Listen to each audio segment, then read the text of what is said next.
सोचो, कल कोई आके बोले इन्वेस्ट करना है सिर्फ 5 एसेट्स में नेक्स्ट 10 सालों तक। No any changes, no news पे reaction and no trending stocks. सच बताओ, मोस्टली लोग पैनिक कर जाएंगे एंड शायद आप भी, क्योंकि आज इन्वेस्टिंग का मतलब है डेली चार्ट्स देखना, न्यूज हेडलाइंस पे रिएक्ट करना, इधर वॉर चल रहा है, उधर एआई फोमो आ गया है, कॉन्स्टेंटली ट्रैक करते रहना। ऐसा लगता है कि अगर हम कुछ करेंगे नहीं तो हम पीछे रह जाएंगे। लेकिन एक अनकंफर्टेबल ट्रूथ है कि 10 साल के होराइजन में वेल्थ एक्टिविटी से नहीं बनती, ग्रोथ बनती है पोजीशनिंग से। देखो, अब मुझे नहीं पता नेक्स्ट डिकेड कैसे होगा, ग्रोथ होगी, फियर होगा, मे बी वॉर, रिसेशन या फिर एआई बूम, मैं प्रेडिक्ट नहीं कर सकता एंड ऑनेस्टली प्रेडिक्ट करने की ज़रूरत भी नहीं है। तो इसलिए इस वीडियो में मैं फ्यूचर नहीं बताऊंगा, मैं फ्यूचर के लिए पोजीशंस बताऊंगा। सिर्फ 5 एसेट्स एंड हर एसेट का एक क्लियर रोल होगा। एंड अगर आप ये 5 एसेट स्ट्रैटेजिकली प्लान करते हो तो नेक्स्ट 10 साल आपको कुछ करने की ज़रूरत नहीं है। So let's build it. सबसे पहला एसेट है इंडियन इक्विटीज़, जिसका एलोकेशन होगा 40%। अगर मुझे अगले 10 साल अपना पैसा इन्वेस्ट करना है तो मुझे एक ग्रोथ स्टोरी में इन्वेस्ट करना मैंडेटरी है एंड इंडिया जैसी ग्रोथ स्टोरी आपको शायद ही कहीं और मिलेगी। सोचो, rising income, expanding middle class, credit penetration बढ़ रहा है एंड डिजिटल अडॉप्शन तो हम ऑलरेडी कर चुके हैं। ये किसी एक स्टॉक या सेक्टर की कहानी नहीं है, ये इंडिया का एक इकोनॉमिक इंजन है एंड एक फैक्ट क्लियर है, वो समझो आप। लॉन्ग टर्म में अगर कोई asset class consistently inflation beat करता है तो वो इक्विटीज ही है। बट यहाँ पे एक रियलिटी भी एक्सेप्ट करनी पड़ेगी, इक्विटीज कंफर्टेबल नहीं होती, वो आपको बहुत टेस्ट करेगी। कभी 20% गिरेगी, कभी 30, एंड कभी कभी तो 2-3 साल तक बिल्कुल रिटर्न भी नहीं देगा इंडियन इक्विटीज, जैसे कि अभी हो रहा है 0% रिटर्न पिछले 2 सालों में। तो इसलिए ये आपको टेस्ट करेगा, ये आपका कॉन्फिडेंस शेक करेगा। तो इसलिए इसका एलोकेशन 40% बेस्ट है। ये कंट्रीब्यूशन इतना है कि अगर इंडियन इक्विटीज़ डिलीवर करे तो आपका पोर्टफोलियो बहुत बड़ा बन जाएगा एंड अगर उसमें एक सडन क्रैश आ जाए, जिसके बहुत कम चांसेस है, तो भी आप इमोशनली ब्रेक नहीं होंगे। But do invest in Indian equities, क्योंकि इंडिया मुझे ग्रोथ देता है एंड 10 साल के पोर्टफोलियो में ग्रोथ में इन्वेस्ट ना करना बहुत बड़ी मिस्टेक हो सकती है। सेकेंड एसेट है यूएस इक्विटीज़, जिसका एलोकेशन होगा 30%। अब एक अनकंफर्टेबल बात, most Indian investors Indian stock market को लेकर बहुत कॉन्फिडेंट है एंड वेल होना भी चाहिए। लेकिन हिस्ट्री एक फैक्ट बताता है कि जब कोई कंट्री पावरफुल होती है वो तब तक ही होती है जब तक उसका साइकिल टर्न नहीं हो जाता। इसीलिए 30% यूएस इक्विटीज़, ये इंडिया वर्सेस यूएस नहीं है, ये कोई ईगो का डिबेट नहीं है, ये एक रिस्क मैनेजमेंट स्ट्रैटेजी है। यूएस इनोवेशन का सेंटर है, artificial intelligence, semiconductors, digital infrastructure, biotechnology break through and deep capital markets. अगर नेक्स्ट डिकेड में टेक्नोलॉजी लेड ग्रोथ आती है, जो कि मोस्टली वही होने वाला है, उसका एपिसेंटर यूएस ही है। एंड एक और प्रैक्टिकल चीज़, डॉलर ग्लोबल रिजर्व करेंसी है, रुपीज़ लॉन्ग टर्म में डेप्रिशिएट ही होता है। यह अनकंफर्टेबल फैक्ट है बट रियलिटी है। ग्लोबल इक्विटीज़ में इन्वेस्ट करना, इसका मतलब है कि आपका पोर्टफोलियो किसी एक इकोनॉमी के मूड पे डिपेंडेंट नहीं होगा। अगर इंडिया स्लो हो जाए, पॉलिसी मिस्टेक हो जाए या फिर करेंसी प्रेशर आ जाए, आपका पोर्टफोलियो डाइवर्सिफाइड रहेगा। इंडियन और यूएस इक्विटीज़ दोनों का अलग रोल है। इंडियन इक्विटीज़ मुझे कंजम्पशन ग्रोथ देती है, यहाँ पे लोग ज़्यादा है। यूएस इक्विटीज़ मुझे इनोवेशन लेड ग्रोथ देती है। देखो, दोनों का होना 10 साल के पोर्टफोलियो में बहुत मैंडेटरी है। मल्टीपल इंजन्स होना मतलब स्टेबिलिटी की बात है। अब है एसेट नंबर 3, गोल्ड, जिसका एलोकेशन होगा 15%। गोल्ड को लोग बोरिंग बोलते हैं, रिटर्न नहीं देता, एक्साइटिंग नहीं लगता।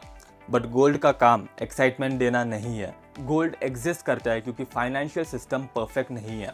जब इकोनॉमिक स्मूथ हो तब गोल्ड यूजलेस ही लगता है, पर जब इन्फ्लेशन स्पाइक कर जाए या फिर करेंसी गिर जाए या फिर मार्केट्स पैनिक मोड में चले जाए, तब गोल्ड का असली रोल समझ आता है। गोल्ड ग्रोथ इंजन नहीं है, गोल्ड शॉक अब्जॉर्बर है। जब वॉर हो जाए, करेंसी पे प्रेशर आ जाए, जब बाकी सारी चीज़ें हिल जाती है ना, गोल्ड पोर्टफोलियो को स्ट्रेट रखता है। इसीलिए एलोकेशन 15%। ना ओवर एक्सपोजर, ना ओवर कॉन्फिडेंस। ये एलोकेशन ग्रोथ एक्सपोजर के लिए नहीं है, ये एलोकेशन मेंटल स्टेबिलिटी के लिए है। इसीलिए 15%। गोल्ड तब काम करता है जब कॉन्फिडेंस टूटने लगता है एंड नेक्स्ट 10 सालों में कॉन्फिडेंस कब टेस्ट होगा ये कोई प्रेडिक्ट नहीं कर सकता। नेक्स्ट एसेट है बिटकॉइन, जिसका एलोकेशन होगा सिर्फ 5%। नहीं, मैं गाली नहीं दे सकता। नहीं, गाली नहीं देना। फैमिली देखती है, वरना मैं ऐसे ऐसे गाली दूं, ऐसे ऐसे। पहले सुन लो फिर बाद में गाली देना। ये एक असिमेट्रिक बेट है। बिटकॉइन एक फिक्स सप्लाई एसेट है, इसकी सप्लाई तो फिक्स रहेगी लेकिन डिमांड डायनेमिक है। इसे ग्लोबल इंस्टीट्यूशंस अडॉप्ट कर रहे हैं। आजकल पेमेंट्स यूएस, यूरोप में बिटकॉइन के थ्रू हो रहे हैं। इसके ग्लोबल ईटीएफ्स भी आ रहे हैं। लेकिन एक बार समझना, ये बिटकॉइन है ना, बहुत वोलेटाइल एसेट है, इसलिए एलोकेशन छोटा रखना, सिर्फ 5%। अभी इसका एक मैथ देखो, इसका ये जो एलोकेशन है 5%, अगर ये 0 हो जाए पोर्टफोलियो में ज़्यादा डैमेज नहीं होगा। लेकिन इसका एक बेस्ट केस सिनेरियो देखो ना, अगर ये अडॉप्ट हो जाए ग्लोबली एंड ग्लोबल अनसर्टेनिटी आ जाए, करेंसी पे किसी का भरोसा ना रहे, इन्फ्लेशन शूट अप हो जाए, तो इसका अपसाइड डिसप्रोपोर्शनेट रहेगा, बिटकॉइन बहुत भागेगा। And last 5th number asset है कैश, एंड इसका एलोकेशन होगा 10%। सुन लो पहले, कैश सबसे बोरिंग एसेट है एंड सबसे रिवॉर्डिंग एसेट भी है। लोग बोलते कि इसका रिटर्न ही क्या मिलता है, आइडल पड़ा रहता है बैंक अकाउंट में, कुछ अपॉर्चुनिटी कॉस्ट इसकी कितनी हाई है। बट इन्वेस्टिंग में मैंने एक चीज़ बहुत हार्ड वे से सीखी, कैश रिटर्न के लिए नहीं होता, कैश होता है कंट्रोल के लिए। जब मार्केट स्मूथ चल रहा हो कैश यूजलेस लगता है, लेकिन जब नेगेटिव हेडलाइंस आती है, जब लोग पैनिक में बेचते हैं, तब फंडामेंटली स्ट्रॉन्ग स्टॉक्स भी डिस्काउंट पे मिलते हैं एंड तब कैश पावर बन जाता है। बात तो सही है। कैश आपको स्पीड देता है, कैश आपको करेज देता है एंड मोस्ट इंपॉर्टेंट कैश आपको इमोशनल स्टेबिलिटी देता है। इन्वेस्टिंग में सबसे बड़ा रिस्क मार्केट नहीं होता, बिहेवियर होता है एंड कैश बिहेवियर को प्रोटेक्ट करता है। इसलिए सिर्फ 10%, ना ज़्यादा ना ज़ीरो, बस इतना कि अगर अपॉर्चुनिटी आ जाए आप स्पेक्टेटर नहीं, आप पार्टिसिपेंट बनो। Now why this structure works, अब थोड़ा जूम आउट करो, ऊपर से चलते हैं।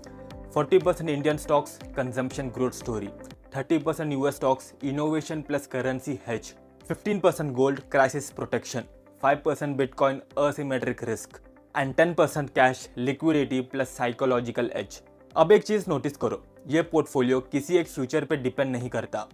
ये पोर्टफोलियो अगर बहुत कुछ अच्छा हो जाए या मार्केट अच्छा चले, वो वाला पोर्टफोलियो नहीं है। अगर कुछ भी हो जाए, ये वो वाला पोर्टफोलियो है। अगर ग्रोथ स्ट्रांग रहती है तो इक्विटीज नेचुरली विन करेंगे। अगर इन्फ्लेशन बहुत बढ़ जाए तो गोल्ड सपोर्ट देगा। अगर क्रैश आ जाए, कैश आपको हेल्पलेस फील नहीं करने देगा।